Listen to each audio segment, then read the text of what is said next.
Huli sa akto ang dalawang individual na sangkot sa iligal na bentahan ng baril sa ikinasang operasyon sa Marawi City. Ang nasabing operasyon ay bahagi ng pinaigting na kampanya ng Philippine National Police laban sa paglaganap ng loose firearms na maaaring magamit sa karahasan at terorismo, lalo na sa mga lugar na may kasaysayan ng kaguluhan. Yan ang tinutukan ni Patrolwoman Maria Señora Agbuya.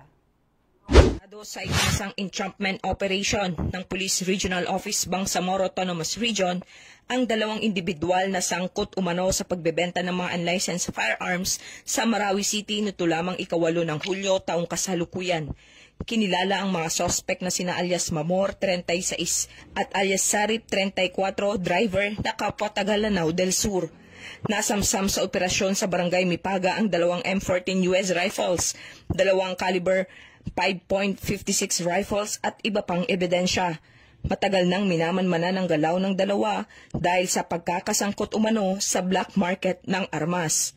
Nahaharap sila sa kasong paglabag sa Republic Act 10591 at kasalukuyang nasa kustodiya ng Marawi City Police Station. Ang matagumpay na operasyon ay bahagi ng pinaigting ng kampanya ng PNP kontra loose firearms na maaaring magdulot ng karahasan at terorismo. Mula rito sa rehiyon ng Bangsamoro, ako ang inyong Police News Network Correspondent, Patrolwoman Maria Señora Agbuya, alagad ng batas, tagataguyod ng Balitang Pulis.